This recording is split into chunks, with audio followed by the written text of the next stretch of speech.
Oh, my name is Charles Daniel Anderson. My age is 85, almost 86. I'll be 86 August 14th, a few weeks from now. Uh, what else? I worked my way through college at Marshall College in Huntington, West Virginia. At that time, the Korean War was going on, and I was a prime draft candidate.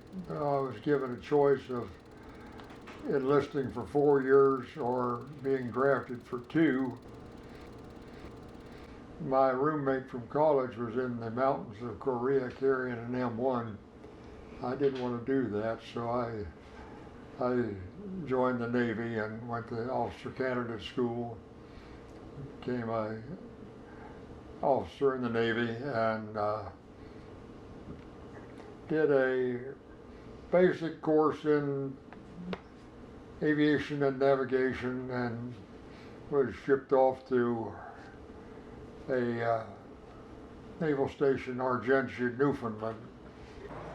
Oh, okay. This very good nursing friend of mine, uh, she was dating this uh, gentleman, and American Navy.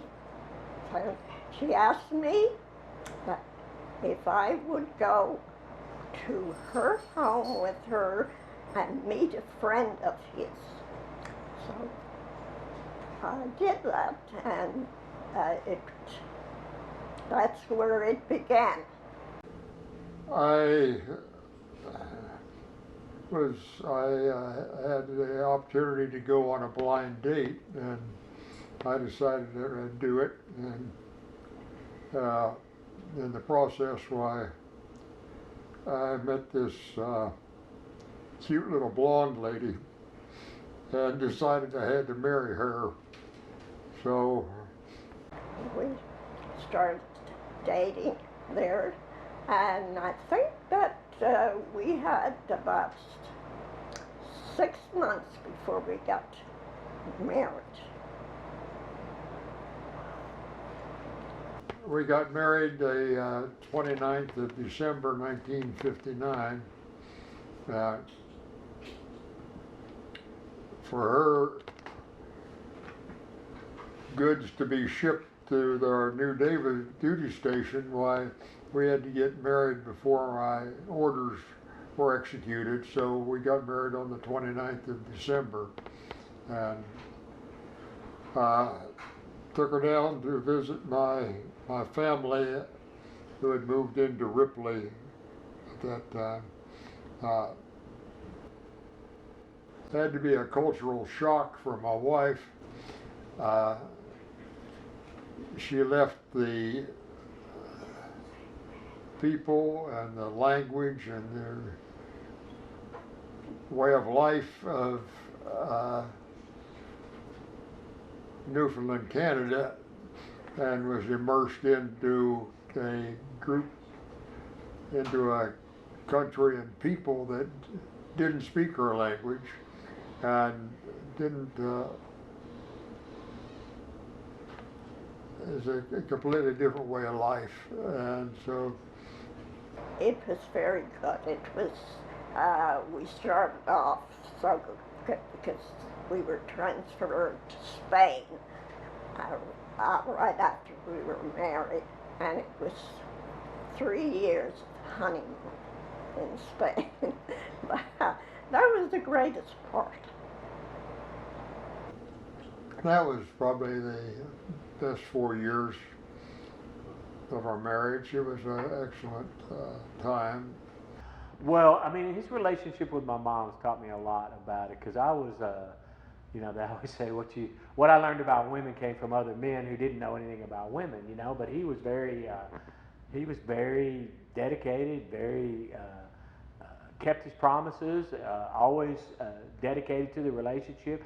Let's just say he gave up a lot for kids and for his wife, and he never was interested in his pursuits or his hobbies or his activities. It was never once, with my growing up, with 4 kids, all of them are going to have problems from here and there, but he was always there for me. He was always there for my sister. He was always there for my 2 brothers.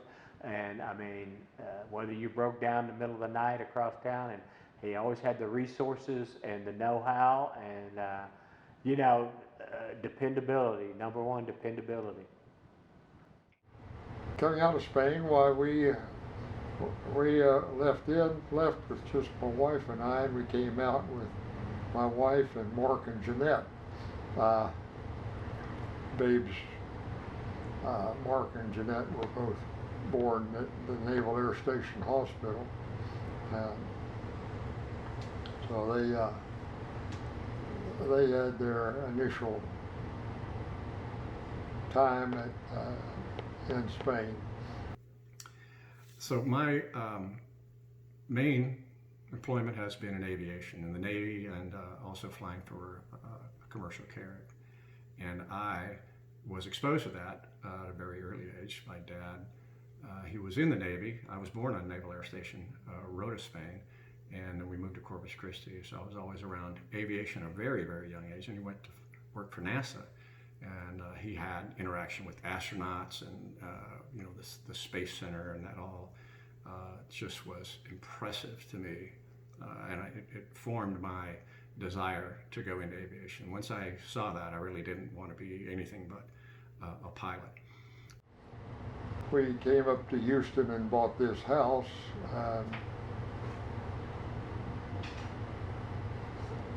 Show you how much inflation has gone on since that time. That was 1964. We paid $22,000 for the house. Bill and Scott were born at the Naval Air Station, born in Corpus Christi. So we were a family of 6 at that point. At that point, a flying job came available with NASA, and I'd been a navigator before with Navy, so I decided to take it. It was in the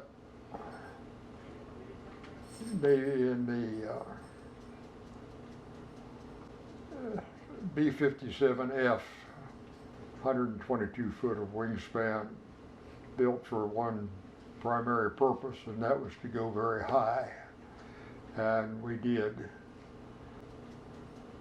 We flew, photographed much of the state of Alaska, and did various other scientific studies like side-looking radar and thermal scan and stuff like that. Alaska is such a barren, bleak country, but the vegetation, when you've got the long summer days, why they grow cabbages that are 3 feet in diameter that I have the thing ever seen. Those are 2 of my pressure suit gloves.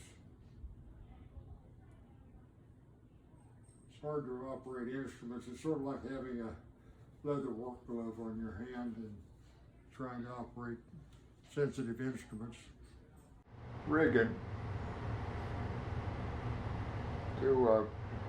He said, well, one of the reasons for flying Skylab is to make pharmaceuticals in space. And NASA said, God, that's a great idea. I wish we'd thought of it. And they hired me to be a project coordinator. Now, why they hired a aviator to be a project coordinator of a medical project, I don't know. But we had this project, and we had to produce a ability to grow human cells and tissues on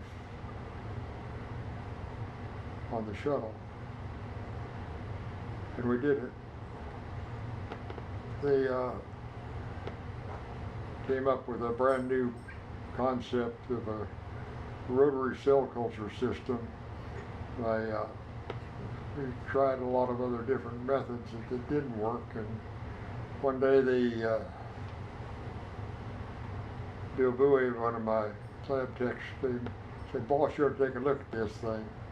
And they had the Vietnamese technician was holding a drill in his hand with a 20 milliliter syringe attached with little gold fleck particles in it, and he would hit exactly the right speed and they'd all go into suspension. Well, that was what we had to have, was that suspension capability. So turned out we could use that on the ground just as well as we could in space. So I told my engineer to patent it, and we did a series of patents out of that and produced the rotary cell culture system. It was a great invention, and it's still being produced. And today, Bill, my son, is president of the company that I founded. William Joseph Anderson. Fun fact, boy, I like to have fun instead of work. And a job I'm a president and CEO of Synthicon Incorporated, which my dad started. So big legacy and a lot of responsibility. We proved the axiom of don't form partnerships, don't form partnerships, and don't form partnerships, because he and I were at each other's throats. And so we came to a compromise solution that we would both back off, turn the company over to Bill, and he's run it ever since, and he's still running it successfully. Woo! Yes, his partner was an absolute nut job, and I've never seen a person act the way he did. He literally was the guy that would shoot a hole in the lifeboat to make sure that you drown on the way down along with him. He pulled money out of the bank and then wrote our bankers and told them we were bankrupt. Gosh, he went in, and because he was just a head engineer and not CEO, he said, "I still have the ability to fire people." And my dad said, "No, you don't." So he walked to the back and said, "Can I have your attention, everybody? You're all fired." So it didn't stick, except for the one girl. She actually took it serious. But yeah, gosh, his wife was no better. We appointed him to a board seat after he left, and he realized that there were 3 board members, and guess what? 2 out of 3 is a majority. So wow, what a nut job she was too. She was a CPA, and we brought her on as a director because we thought she was sane. And she came in and she said, "I want to know more about the business. I can help." And I said, "Wow, you're a CPA? Sure, yeah, absolutely. I'll spend some time with you after work. Come at 5 o'clock." And that's when I'd put everything back together again that had fallen apart. And so she said, we start talking in a conference room, just me and her, and literally I got maybe 10 words out of my mouth, and she said, "Don't you think my husband needs to be a part of this?" And I said, "Absolutely not. I will never take him back." And she said, "You've been feeding your kids off his inventions for the last 20 years. I said, No, I haven't. I said, "I built this place, made the sales, and not apologizing to you." And so I said, "Next question." She said, "That's it," and walked out. So, and that's just some of the high points. We had to hire, we had to hire a person to come in to sit between my dad and Ray in a room, and literally Ray would tell this guy something, and he would turn around and tell my dad, who was well within earshot. And my dad would respond, and they would tell Ray, and we paid this guy like $150 an hour to do this. So I could go, that could be a whole movie in itself. So That, that pretty much brings us up to where we are now. I don't know what all else I've skipped over, but you've probably got quite a bit.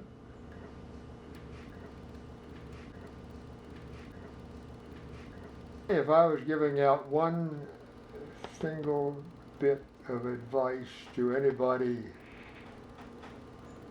starting a career or later even, it would be attitude, attitude, attitude. The most important thing you can bring to an enterprise is an attitude. And if you have a good attitude, you can get anything done. If you've got a bad attitude, you can't. So that would be the main thing, I would say. My name is Jeanette. I'm 58, about to turn 59. And fun fact, oh God, I swam with whale sharks before. So one of the many paths that I took was to become a scuba diver out at the NBL. So I got to dive with the astronauts. So that was pretty cool. So that's kind of that's what his legacy is with us kids, is that, you know, try anything. If you feel like that's something you want to go for, then go for it. So I did that for a while, and then I became a nurse. So it's just kind of, Dad was in NASA, Mom was a nurse, so I thought I'd just do both of those. So yeah, that's kind of what he taught. That's one of the things he taught us. The other was, you're fine. Wipe it off, get up, go on, you'll be all right. So I think a lot of our childhood was that, because we were pretty rough and tumble. I know one time that my older brother and I thought it was going to be a great idea. We had a garage that wasn't attached, so we wanted to race, but do it in a different manner. And I think if I had one thing to tell a younger dad about what was going to happen was, we'll be all right, because we pretty much scared the living daylights out of him daily, because we had this grand plan. We were going to start at this right here and the garage, and then we would run around, but we would both go opposite directions. So naturally, of course, on the blind corner, before we could even slow each other down, I still remember the look on his face and the sound of our heads colliding. And so we're laying in the grass screaming, practically conscious. And Dad was always working in the garage about something, and he came out hearing the screaming. He's like, "Are y'all okay? Are y'all okay? What happened? What happened?" And we're crying. It's like, we were racing, and he went that way, and I went that way. And I just remember the look on his face like, oh, dear God, they're not even going to make it till the next birthday. So we were always into something that probably gave him a good cause to be worried most of the time. So that's how we were. well, I think that he's been a great dad, a great role model. I don't think, you know, you tell him you love him enough. I love you, Dad. Because you know, it can be a porcupine. So when you say stuff like that, it doesn't really register to that degree. But I do, and you know, he's always been there, and that's, you know, another book for another day. He's saved my butt in a lot of, but he's also been a dad in a lot of ways too. So I'm proud to call him Dad. He's been a wonderful husband. We had our ups and downs, but we survived. He was gone quite a lot, so I was with kids a whole, you know, without him.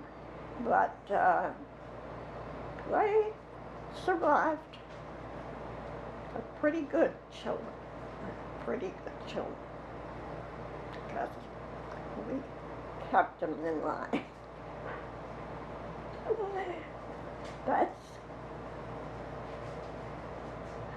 so there's